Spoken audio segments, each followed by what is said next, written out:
wala haula wala quwata illa billah, amma ba'du. Alhamdulillah, Bapak Ibu jamaah sekalian rahimani wa rahimakumullah. Insyaallah kita kembali melanjutkan pembahasan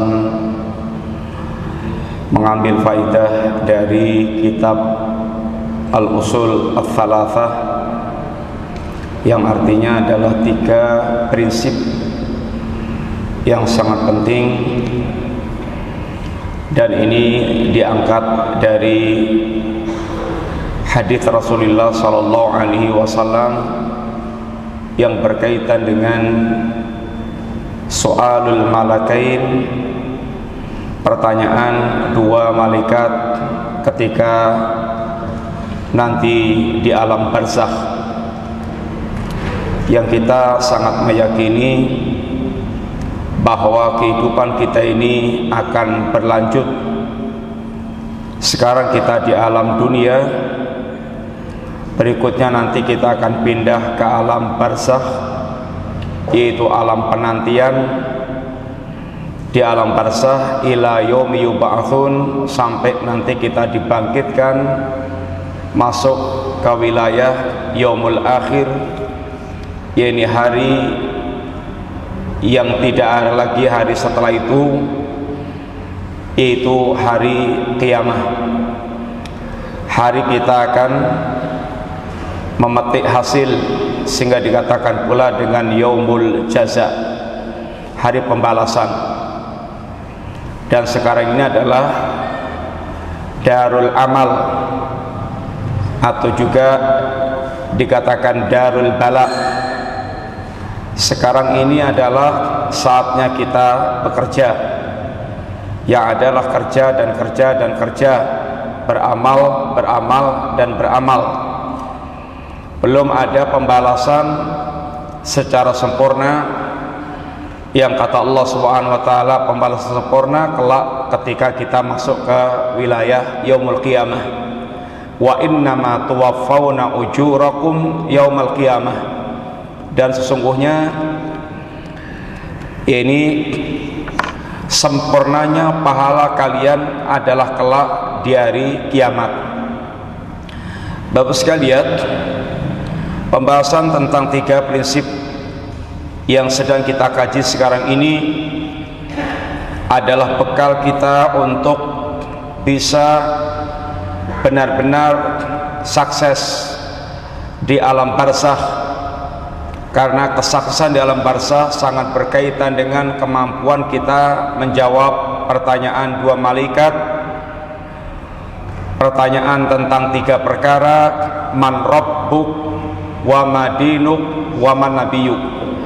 Siapa Rabb sesembahanmu, apa agamamu, dan yaitu siapa nabimu. Jawaban pertanyaan ini Bapak sekalian tidak bisa dihafalkan, karena kalau hanya sekedar hafalan, orang-orang munafik, orang yang mereka sangat fasih dalam ungkapan-ungkapan pembicaraan, dan mereka bersama dengan kaum muslimin, dan mereka juga bersyahadat, tapi itu semuanya adalah zahirnya. Adapun batinnya kosong dari keimanan, maka orang-orang munafik pula termasuk yang tidak bisa menjawab pertanyaan tentang 3 perkara itu. Sehingga di sini membutuhkan ilmu dan keyakinan. Ilmu yang menjadi akidah, yang menjadi keyakinan, bukan sekedar dengar-dengar dan bukan sekedar tahu, akan tapi pengetahuan atau ilmu yang hendaknya sampai meresap dan menancap di dalam hati kita, lalu menjadi cerminan kehidupan kita sehari-hari. Bapak sekalian, kita telah melewati al-aslul awal, pembahasan yang pertama, yaitu ma'rifatul abdi rabbah, mengenalnya seorang hamba terhadap Allah Subhanahu wa taala, atau pembahasan tentang ma'rifatullah, yaitu mengenal Allah Subhanahu wa taala. Dan tentang mengenal Allah ini kita sudah diajarkan oleh beliau Yang pertama, siapa itu Allah Ta'ala? Allah itu adalah sang pemilik rububiyah, yaitu yang menciptakan kita dan menciptakan alam semesta, yang Allah mengurusnya dengan nikmat-nikmatnya. Allah adalah sesembahan kita, yang tidak ada sembahan yang sesungguhnya, yang sebenarnya, kecuali hanya Allah Ta'ala. Demikian juga kita telah diajarkan bima'aruf tarabbak, bagaimana cara kita mengenal Allah Subhanahu wa Ta'ala. Yang ringkasnya telah kita sampaikan, mengenal Allah itu yaitu pertama dengan mengenal seluruh makhluk-makhluk Allah. Maka ini adalah diantara cara mengenal Allah dengan ayatul kauniyah, dengan ayat-ayat yang terbentang di alam semesta, yang semua ciptaan Allah ini adalah tanda kekuasaan Allah, yang menggambarkan tentang bagaimana keagungan Allah Ta'ala. Yang kedua, mengenal Allah yaitu dengan mengenal nama-nama dan sifat Allah. Dan ini adalah pengenalan yang datang dari Allah sendiri, yang dibacakan lewat wahyu yang disampaikan Rasulullah SAW.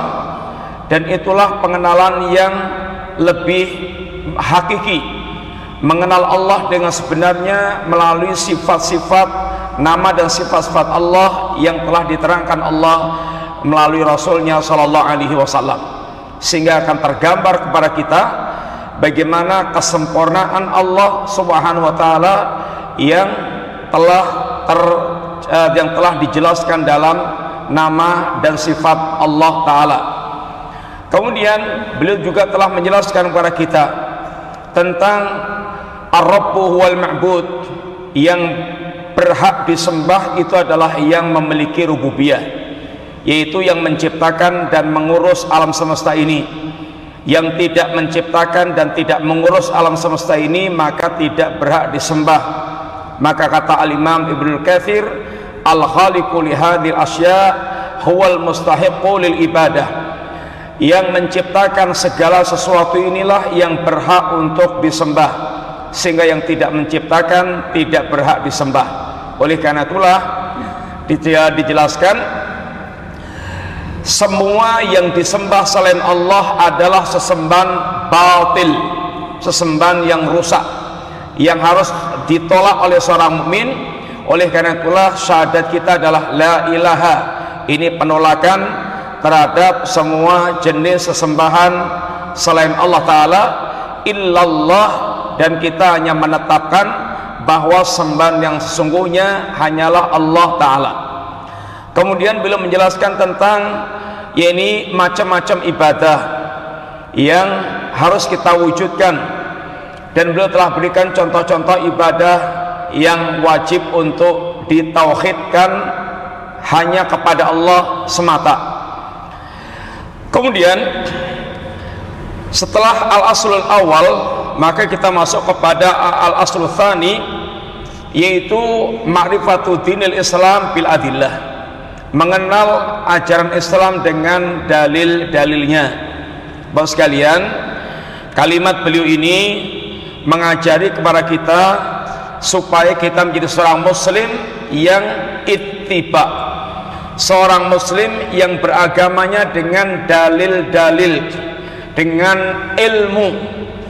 Dan dalil itu satu, Al-Quranul Karim.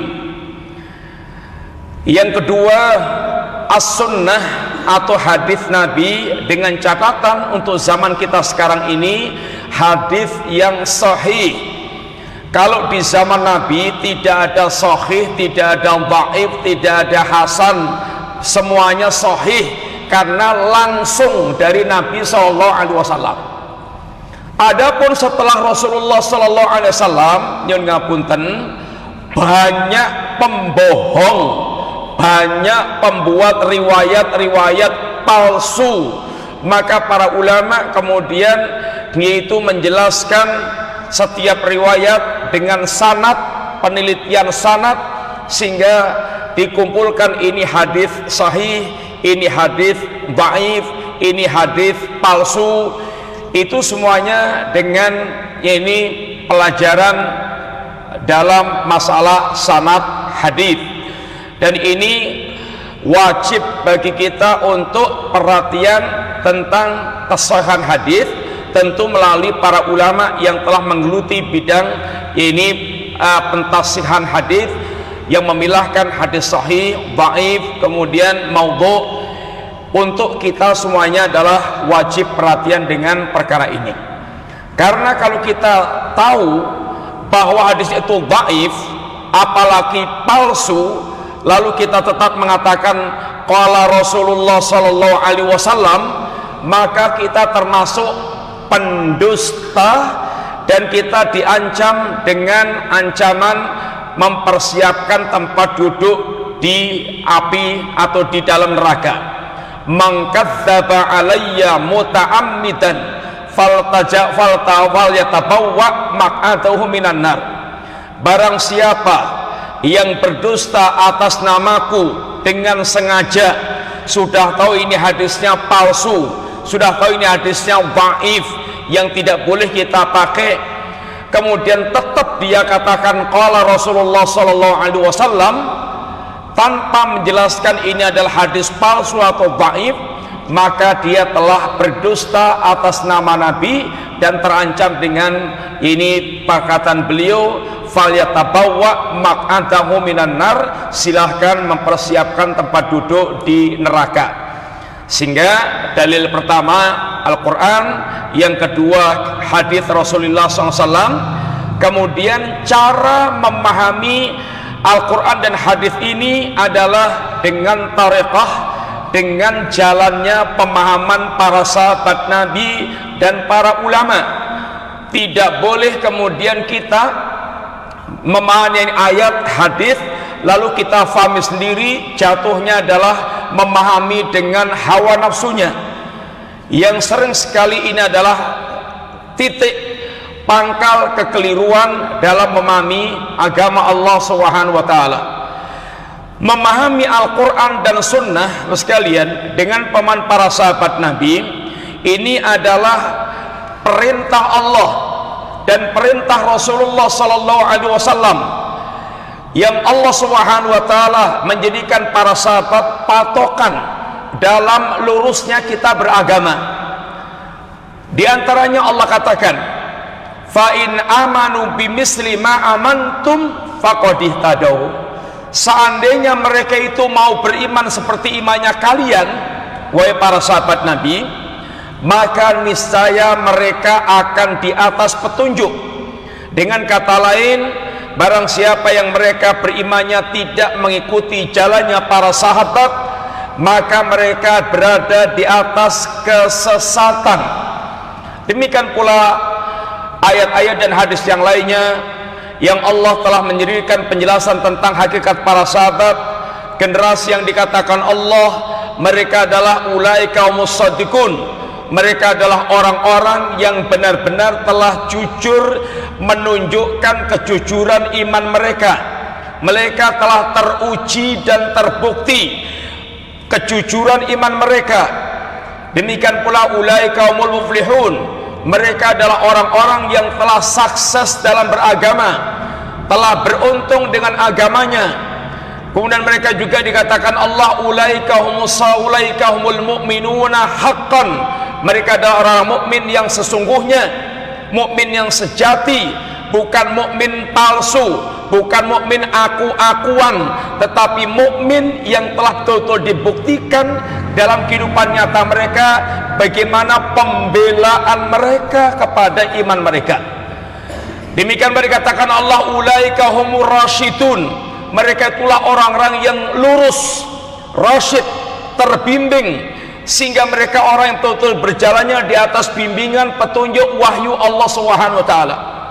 Dan mereka adalah murid langsung Nabi SAW, yang kalau ada apa-apa langsung tanya kepada Nabi, dan Nabi telah mengatakan khairun nasi qarni, sebaik-baik manusia adalah manusia pada kurunku, yakni para sahabat Nabi radhiyallahu alaihim jami'an.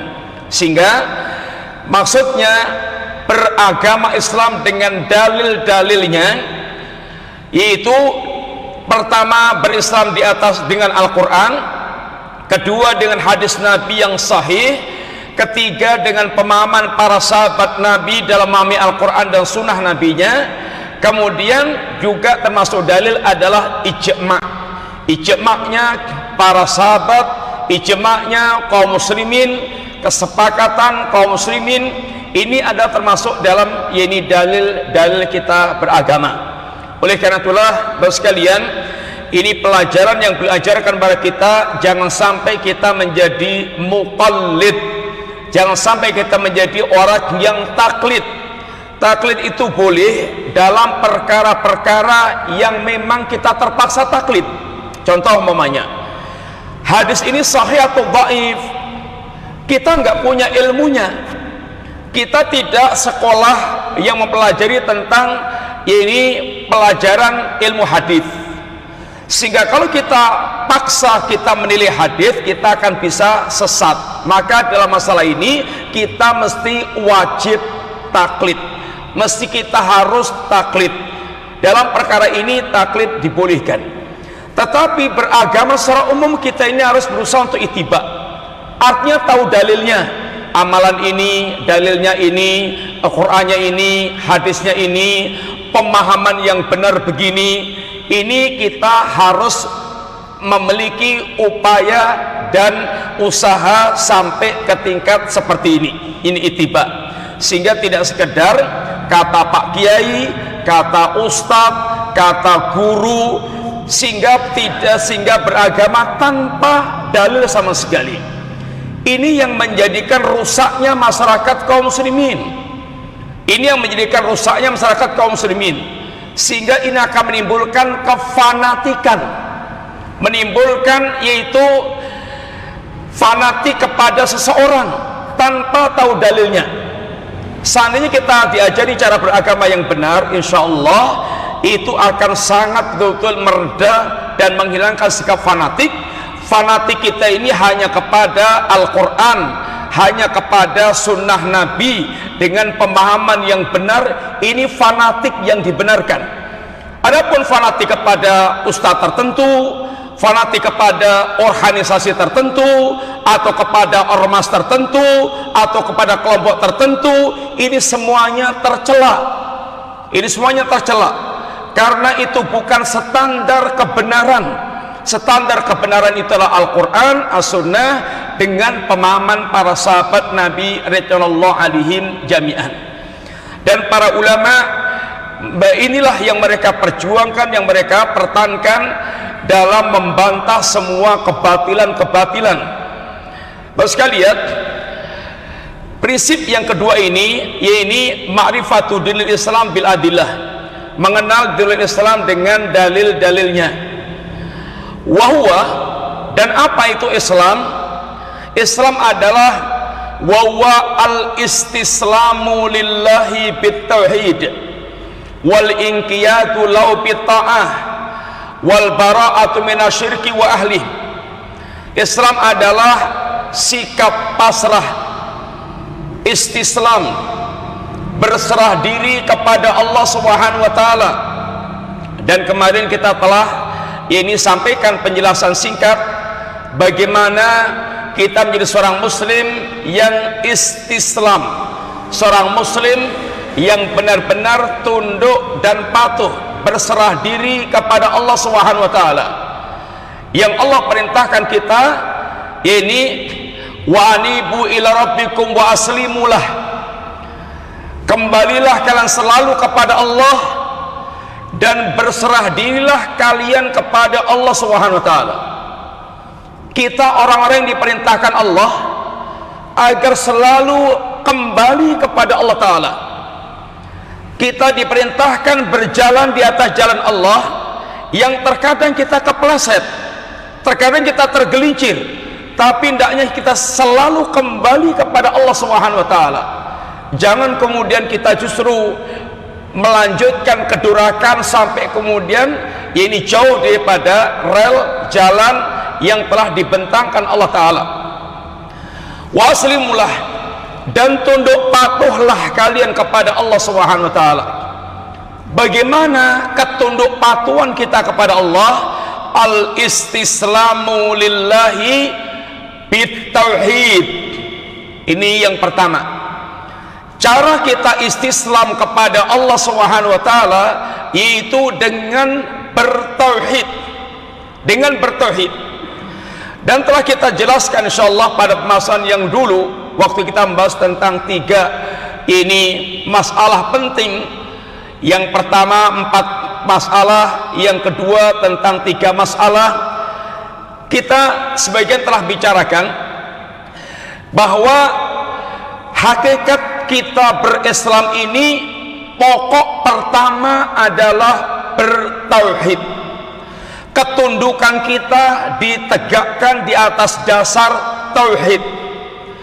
Bapak sekalian, telah kita sampaikan dulu kenapa kita yang dituntut al bertauhid bukan sekedar kita beribadah kepada Allah Ta'ala. Tidak setiap orang yang beribadah kepada Allah dia telah bertauhid. Tidak setiap orang yang beribadah kepada Allah dia telah bertauhid.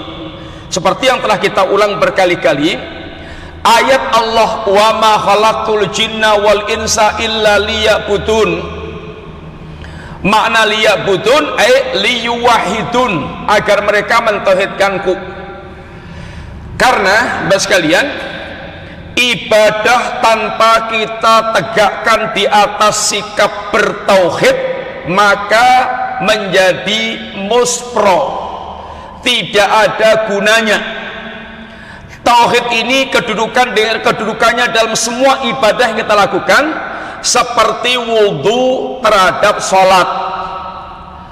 Orang yang sholatnya bagus, orang yang merasa khusyuk dalam sholatnya, tetapi mereka ini sholatnya tanpa wudhu, maka sholatnya tidak sah.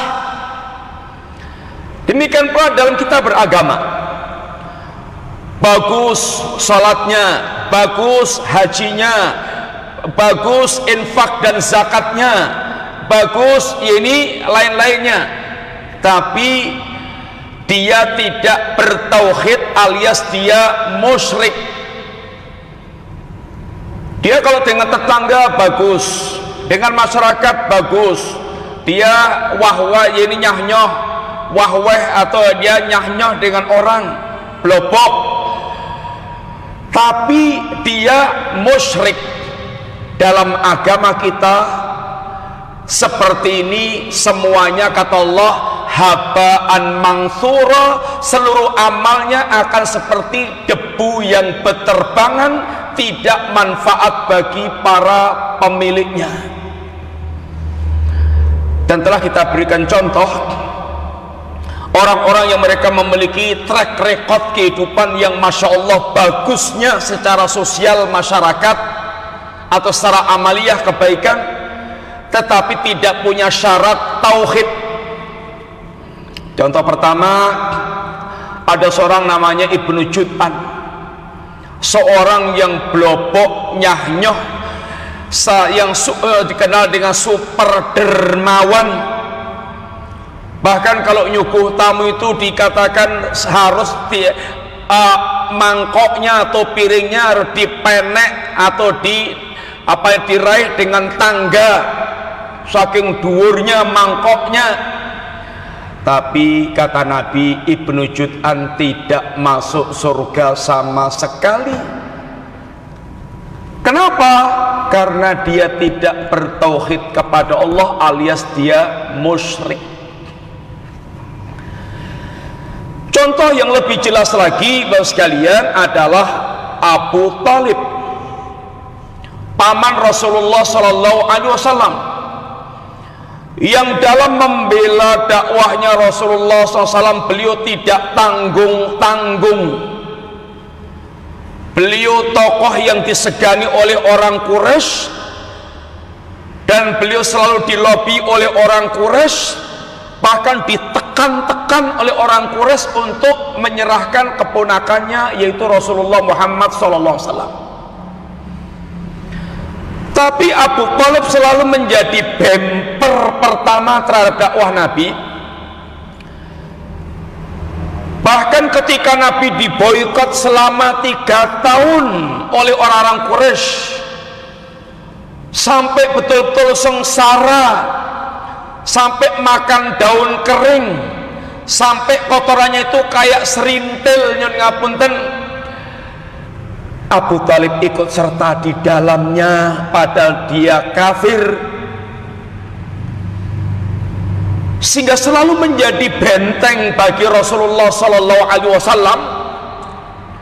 Tapi sampai wafatnya Abu Talib dituntun oleh Nabi untuk mengucapkan kalimat La ilaha illallah, dan beliau lebih mempertahankan mengikuti kakek moyangnya dan tidak mengucapkan kalimat La ilaha illallah, sehingga Abu Talib posisinya adalah kekal di dalam neraka, walaupun azabnya paling ringan, tapi seringan-ringan azab neraka. Kedua telapak kakinya keselumut, kesulut api jahanam, utaknya dalam keadaan mendidih, umek. Terus sekalian, sehingga jangan sampai kita terfitnah dengan omongan orang yang mereka mengatakan yang penting jadi orang itu baik, yang penting jadi orang itu baik. Agama itu kan hanya baju, boleh pakai baju yang ini, boleh pakai baju yang itu. Atau kalau orang menggambarkan agama ini kayak sungai, sungai nanti semuanya larinya ke lautan. Ini semuanya logika-logika aneh, dan nyun ngapunten, logika bosok, membuat logika tersendiri. Allah yang memiliki surga, Allah yang memiliki agama telah menegaskan, wa may yattaghi ghairal islami dina fala yuqbala minhu wa huwa fil akhirati minal khasirin. Barang siapa mencari agama menggunakan jalan hidup bukan dengan Islam, maka dia akan tertolak, dan di akhirat dia akan termasuk orang yang merugi. Karena urusan akhirat itu adalah urusan Allah Subhanahu wa taala, bukan kita mikir-mikir sendiri, tapi kita semata-mata adalah mengikuti apa yang telah diajarkan oleh Allah kepada kita. Kalau muslim, ya jadilah muslim yang betul-betul yakin dengan Islamnya.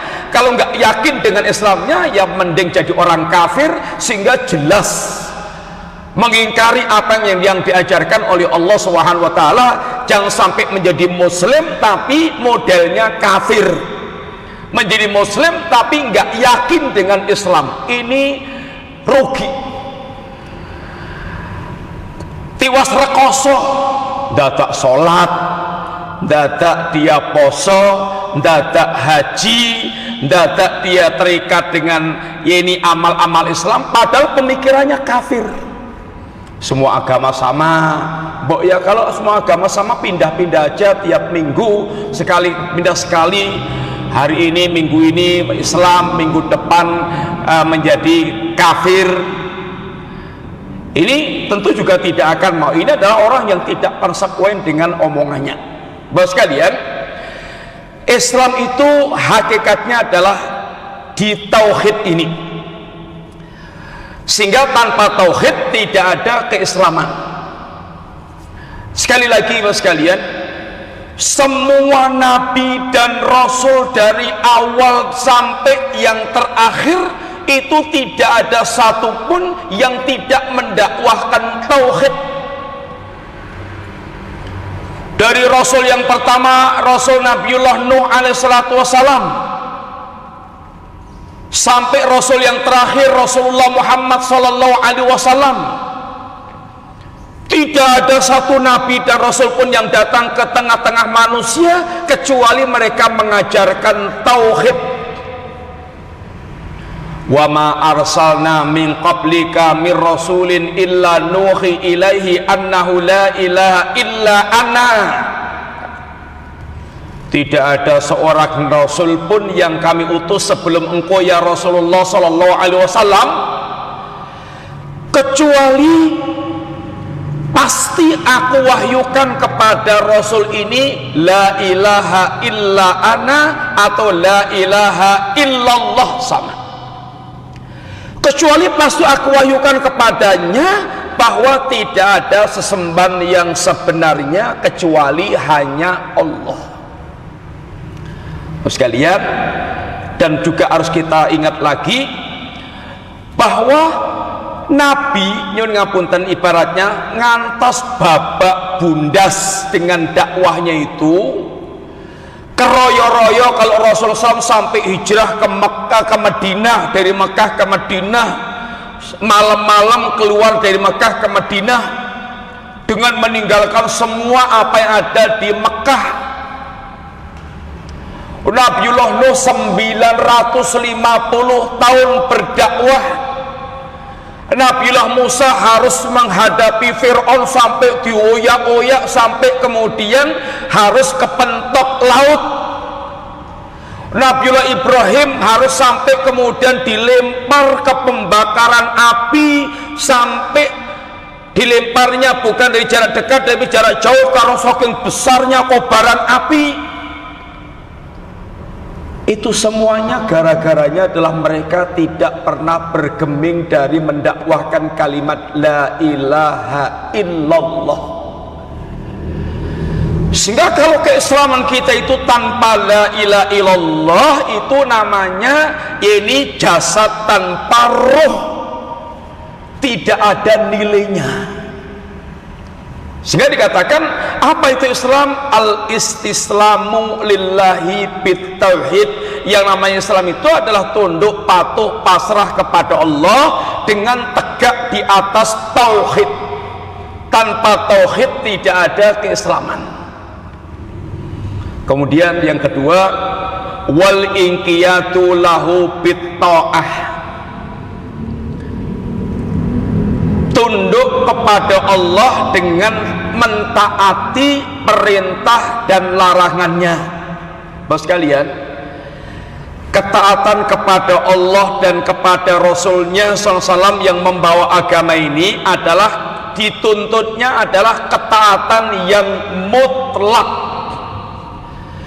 ketaatan yang tanpa protes-protes, dan ketaatan tanpa ada pembangkangan, ketaatan yang wajib disertai dengan legowo. Kita ini nyun ngapunten sudah membaca kalimat raditu billahi rabba wa bil islami dina wa bi muhammadin nabiyya wa rasulah. Aku ridho bahwa Allah itu sesembahanku. Sesembahanku bukan nabi, bukan malaikat, bukan kerbau, bukan jin, bukan Nyai Kidul, bukan rojo, bukan orang hidup atau bukan orang mati, tapi sesembahanku adalah Allah dan aku ridho. Dan aku ridho Islam itu menjadi agamaku, dan aku ridho Rasul itu menjadi nabi utusan Allah, teladan kehidupanku yang akan menuntun ke surga. Nah sekalian, nama ini pun ridho niku, dia hatinya plong, longgar, welcome, berlapang dada, siap untuk menerima apapun yang datang dari Allah SWT, ridho, dan tanpa ada keterpaksaan. Sekalian, ketunduk patuhan kita kepada Allah SWT itu didasarkan pengetahuan kita tentang siapa itu Allah SWT dan siapa itu Rasul yang diutus oleh Allah SWT. Kalau kita ini kata ini menghadapi perintahnya orang yang tidak kita kenal, kita ragu-ragu perintahnya itu benar atau enggak. Tapi kalau kita ini sudah ini tahu persis tentang tentang apa yang akan kita patuhi, siapa yang mengeluarkan aturan ini, maka akan berbeda dengan kalau kita tidak tahu. Sehingga nyuwun ngapunten, sering sekali orang atau banyak yang memberikan tamsil, kita ini ketunduk patuhan kita kepada Allah Subhanahu wa taala kalah dengan ketunduk patuhan kita kepada tukang cukur dan semisalnya. Kalau kita datang ke tukang cukur, kita sudah yakin tukang cukur ini ahli, sudah kita percaya, kita taunya kepala kita setorkan ke situ sehingga nanti dipermak jadi baik. Mbok ya mau disuruh kan minger kanan minger kiri, ndungkluk ndangak, itu dia akan patuh, tidak akan protes karena sudah yakin kalau tukang cukurnya itu akan memperbaiki kepala kita.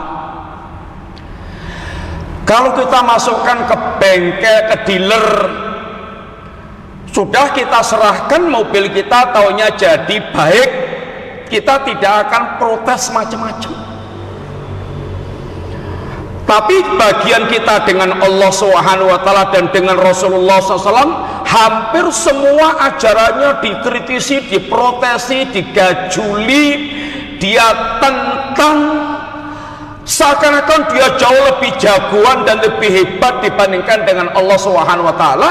Padahal Allah yang menurunkan agama ini adalah Allah, anzalahu bi ilmillah. Allah katakan, wahai manusia, wahai hambaku, Al-Quran ini aku turunkan dengan ilmu Allah. Al-Quran itu diturunkan dengan ilmu Allah. Allah itu maha berilmu. Ilmu Allah itu meliputi yang lalu, yang akan datang, yang sekarang, yang terjadi, yang tidak terjadi itu kalau terjadi bagaimana, itu semuanya dalam liputan ilmu Allah Subhanahu wa taala. Sehingga kalau Allah mengatakan syariat ini diturunkan dengan ilmu Allah, cakupan syariat ini termasuk sampai hari kiamat kelak, itu Allah tahu apa yang menjadikan baiknya manusia.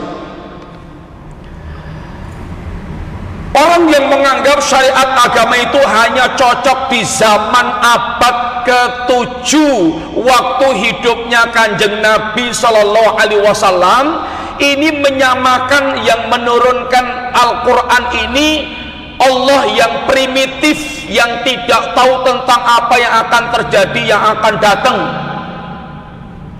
Atau seperti filosof aja, Sokrates, filosof zaman kuno sampai sekarang masih terus dipercaya dan dijadikan sebagai landasan berpikir. Tapi kalau dengan Quran, padahal yang menurunkan Allah Subhanahu wa taala, yang menciptakan otak-otaknya manusia juga, maka mereka bersikap yaitu kritis terhadap agama Allah Subhanahu wa taala. Tidak ada jiwa pasrah, tidak ada jiwa ketundukan, tidak ada sikap sami'na wa ata'na. Mas sekalian, tadi pertama Quran Allah turunkan dengan yaitu ilmu Allah taala. Lalu Allah tegaskan, wa man asdaqu minallahi qila. Mana ada yang lebih jujur dibandingkan dengan Allah Subhanahu wa taala? Mana ada yang lebih benar dibandingkan dengan Allah Subhanahu wa taala?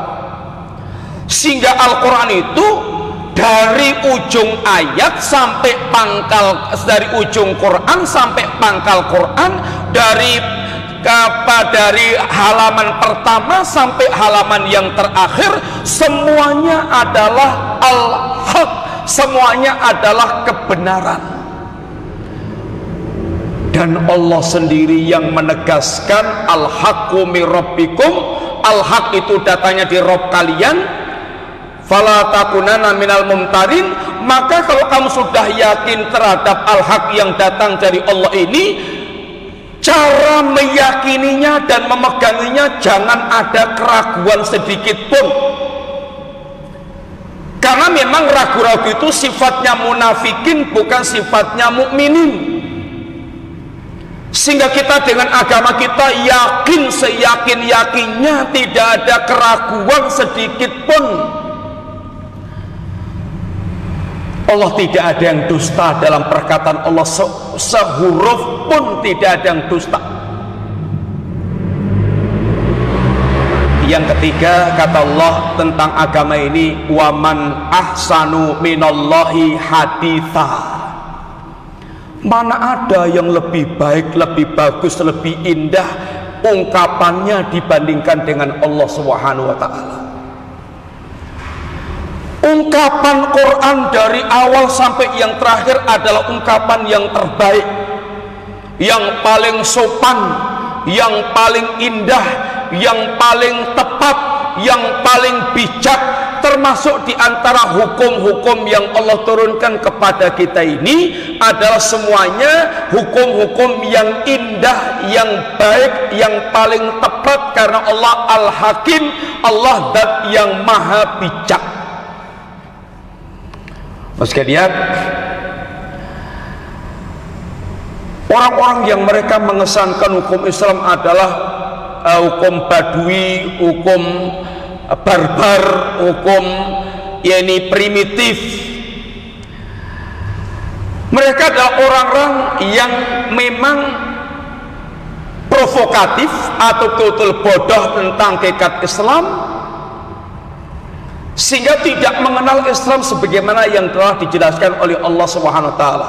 Yang ngapunten, Allah mengawali Quran dengan Bismillahirrahmanirrahim. Itu ada pada setiap surat kecuali surat At-Taubah, yang menggambarkan di antara penjelasan para ulama, Quran dengan isi kandungannya semua ini, yang ngapunten, ini merupakan bagian daripada rahmat Allah Subhanahu wa taala, yang kalau manusia menerapkan ajaran Allah, itu yang akan ada kehidupan yang penuh dengan rahmat dan kasih sayang Allah, dan akan menjadi baiknya kehidupan. Sehingga agama ini diturunkan Allah untuk terciptanya masalih, terciptanya kebaikan-kebaikan dalam kehidupan, dan menghilangkan madarat, menghilangkan berbagai macam kerusakan-kerusakan. Bapak sekalian, ini sifat apa yang disifatkan Allah berkaitan dengan agama ini. Oleh karena itulah, agama ini menuntut kita memiliki ketundukan yang totalitas. Ketundukan ini, Bapak sekalian, itu didasarkan dari keimanan tentang siapa itu Allah, dan keimanan terhadap akan adanya hari akhir. Maka sering sekali kita mendapatkan hadis Nabi juga, man kana yu'minu billahi wal yaumil akhir, barang siapa yang beriman kepada Allah dan hari akhir. Dua ajaran pokok ini, sekalian, mengenal Allah dan mengenal hari akhir, itu pelajarannya, nyun ngapunten, 13 tahun Nabi di Mekah itu hampir tidak ada ayat yang turun kecuali menjelaskan tentang Allah, menjelaskan tentang hari akhir, hari kiamat, surga neraka, dengan detail kejadian-kejadian pasca kematian. Karena ini memang pondasi utama untuk membangun sebuah amalan. Orang yang tidak mengenal Allah tidak akan tunduk kepada Allah. Orang yang tidak yakin dengan hari akhirat, dia tidak akan punya pertimbangan dengan hari setelah kematiannya. Sehingga sangat berbeda antara orang yang mereka punya akidah tentang Allah dan akidah tentang hari akhir, dengan orang yang mereka tidak punya akidah tentang Allah dan tidak punya akidah tentang yaumul akhir. Ada orang yang mereka ini kalau sholat itu sampai bisa betul-betul menikmati sholatnya dan sangat betah dengan sholatnya dan sangat khusyuk dengan sholatnya dan sangat betul-betul menikmati. Kenapa? Karena hatinya dia mengenal Allah dan dia berharap akan bisa selamat di hari akhir, hari yang telah dia bayangkan, yang dia telah mendapatkan penjelasannya tentang bagaimana itu yaumul akhir. Sebagian orang sholat itu mau ke masjid saja seperti mau dibantai, berat, sangat berat. Sholat itu siksaan bagi dia. Kenapa? Karena tidak mengenal Allah dan tidak mengenal atau belum meyakini tentang al-yaumul akhir. Ada orang yang mereka mengeluarkan uang 10.000 saja berat luar biasa. Tapi ada orang yang mereka mengeluarkan bertriliun-triliun. Itu dia tidak terasa berat karena ini adalah perdagangan dengan Allah Subhanahu wa taala. Utsman bin Affan, Bapak sekalian, saudagar yang melimpah ruah hartanya, tapi Utsman memang punya keyakinan apa yang dia keluarkan adalah bentuk perdagangan dengan Allah, jual beli dengan Allah Subhanahu wa taala. Sehingga pernah Utsman membeli sumur Rumata yang tadinya dikuasai orang Yahudi, kemudian Utsman beli senilai 20.000 dinar, totalnya 20.000 dinar, yang kalau satu dinar itu kurang lebih umpamanya sekitar 2 juta. 2 juta kali 20.000 itu 40 miliar, sekitar itu Utsman beli dan digratiskan untuk kaum muslimin.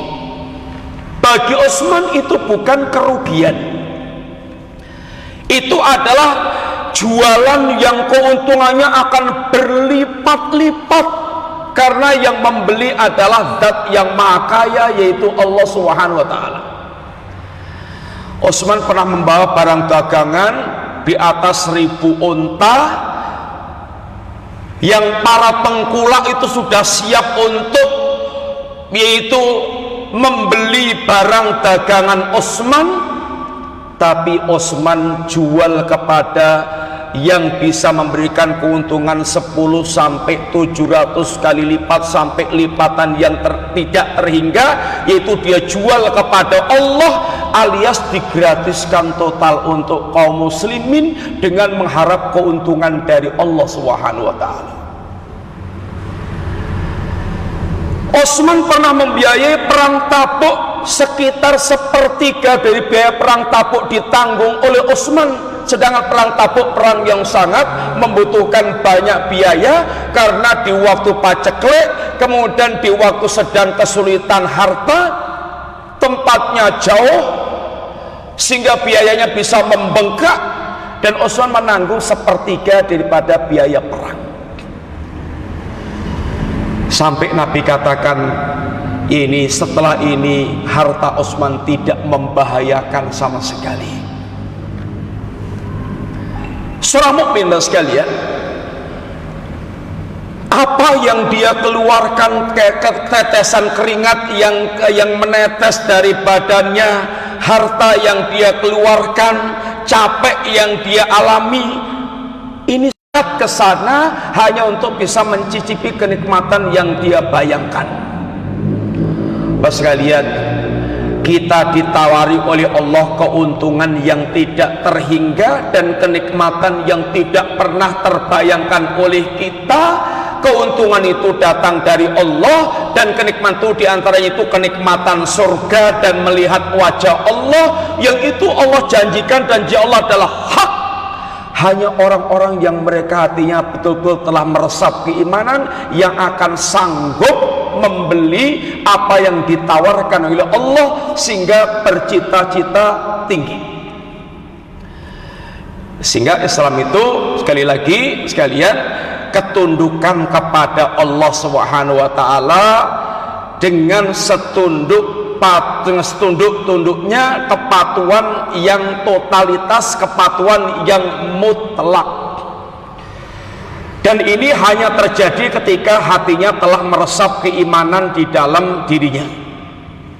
Bapak sekalian, para sahabat Nabi itu kalau soal khamr itu tadinya sudah menjadi budaya, sebagian kecanduan dengan khamr, tetapi para sahabat orang-orang yang sudah dididik oleh Nabi dengan pendidikan iman sekian puluh tahun, 13 tahun di Mekah,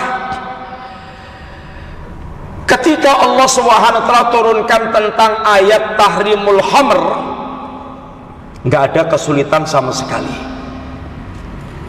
nggak ada kesulitan sama sekali. Nabi tinggal mengutus satu orang utusan untuk keliling ke penduduk Madinah, menyampaikan kepada mereka, ala innal khamra qad hurimat, ketahuilah khamr telah diharamkan oleh Allah. Dan tidak ada seorang mukmin pun yang mendengar utusan Nabi menyampaikan pengumuman ini dan atau membacakan ayat Allah, innamal khamr ya ayyuhalladzina amanu, wahai orang yang beriman, wahai orang yang hatinya telah menyimpan iman, hatinya telah mengagungkan Allah, hatinya yakin dengan kampung akhirat. Innamal khamru wal maisiru wal ansabu wal aslamu rijsun min amali syaitan fastanibuhu la'allakum tuflihun. Ketahuilah yang namanya khamr, judi, kemudian menyembah berhala, mengundi nasib, ini semuanya amal najisnya syaitan. Maka jauhilah agar kalian menjadi orang yang betul-betul sukses, beruntung dalam kehidupan kalian. Sampai ayat selanjutnya pada ujung kalimatnya, fahal antum muntahun, tidakkah kalian mau berhenti meninggalkan itu semua? Maka setiap mukmin punya jawaban, intahaina ya Rabb, intahaina ya Rabb, ya Allah aku tinggalkan apa yang engkau larang, ya Allah aku tinggalkan apa yang engkau perintahkan, aku tinggalkan ya Allah. Ketundukan seorang mukmin yang mereka telah mengenal Allah dan mereka berharap kesuksesan di kampung akhirat. Ibu-ibu dari kalangan kaum muslimin, ummahat atau para wanita, ketika turun ayat hijab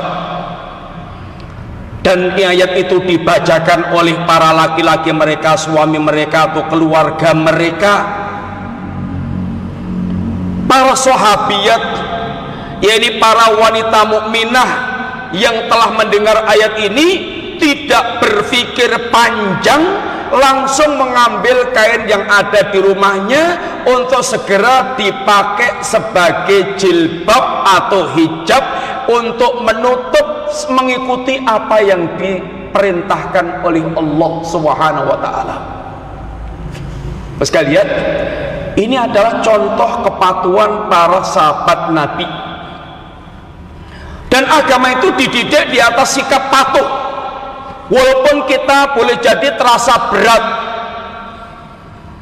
ketika turun ayat lillahi ma fis samawati wa ma fil ardi, seluruh langit dan bumi hanyalah milik Allah Subhanahu wa taala.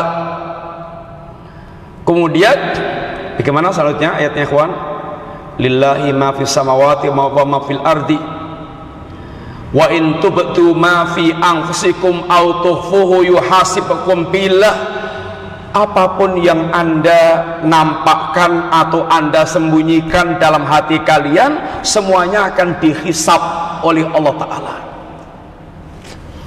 Para sahabat datang kepada Rasulullah SAW, ya Rasulullah, kulifna bima nutiq, ya Rasulullah SAW, kami dibebani oleh Allah dengan beban-beban yang kami mampu, salat, puasa, zakat, haji, jihad. Sekarang turun ayat, ya Rasulullah, yang kami terasa berat, kami terasa tidak mampu. Apa kata Rasulullah SAW dalam mendidik para sahabat Nabi?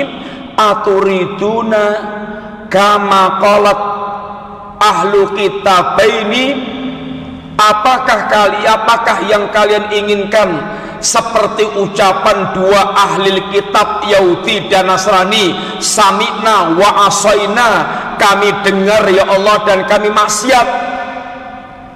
Bal qulu, tapi ucapan oleh kalian wahai para sahabatku, sami'na wa ata'na, kami dengar dan kami taat ya Rabb. Ini pendidikan Rasulullah SAW kepada para sahabat Nabi. Dan ketika para sahabat Nabi mereka telah sami'na wa ata'na, ini mereka kemudian mengucapkan, ini mengikuti apa yang diminta Nabi, sami'na wa ata'na, turun ayat la yukallifullahu nafsan illa wus'aha, sehingga ini termasuk diantara berkahnya sikap mereka sami'na wa ata'na. Artinya terus sekalian, agama kita ini ditegakkan di atas sikap sami'na wa ata'na.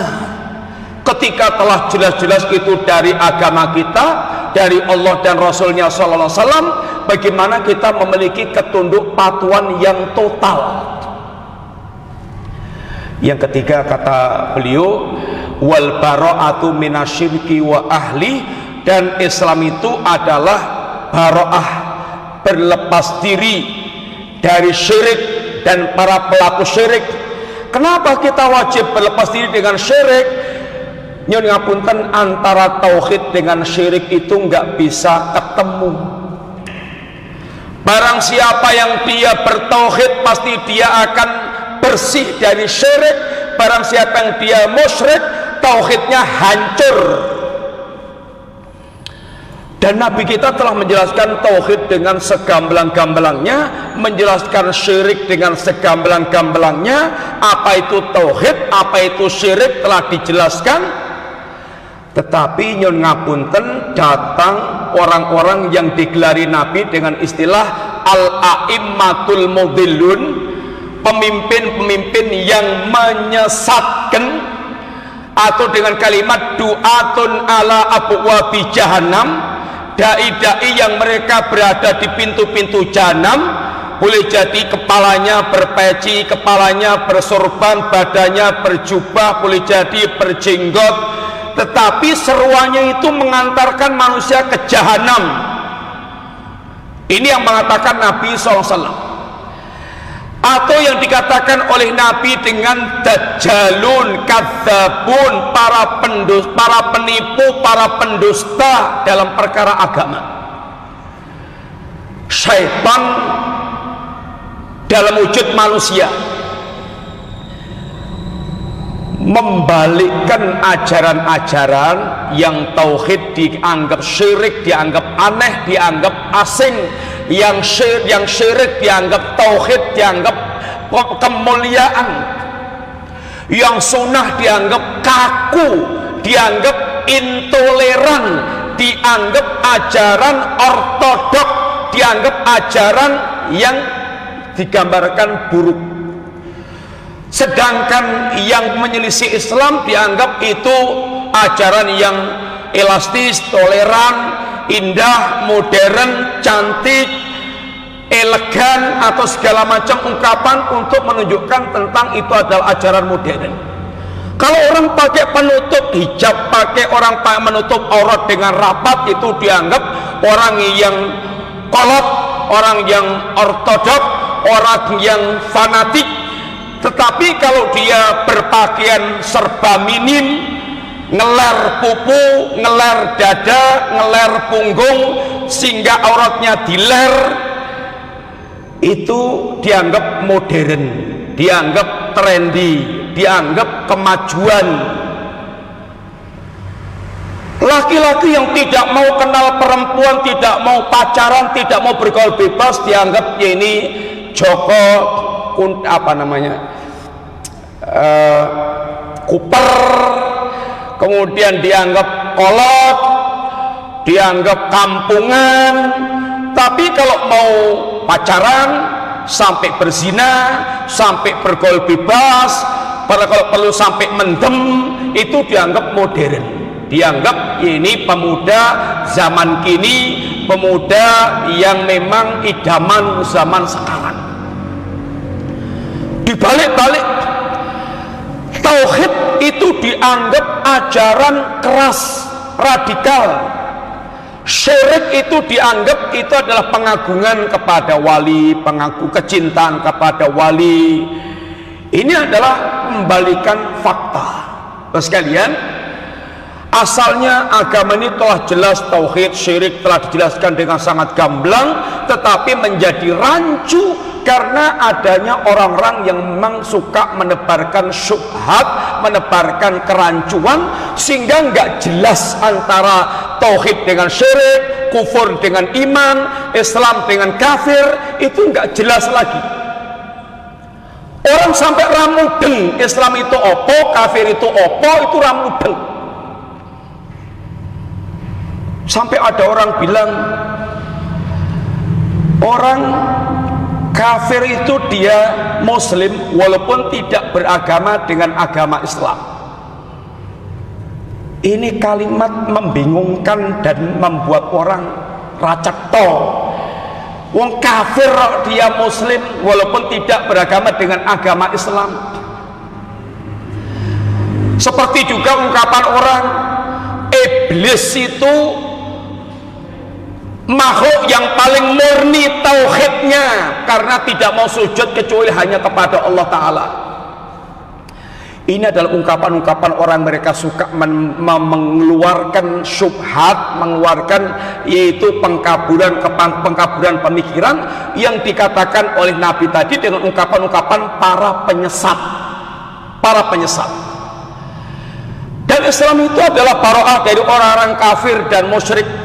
Karena mereka ini, nyun ngapunten terus sekalian, Allah SWT ingatkan, aslinya semua orang kafir dan musyrik yang mereka betul-betul fanatik dengan kafir dan syiriknya itu, Allah katakan la yazaluna yuqatilunakum hatta yaruddukum antinikum inistata'u.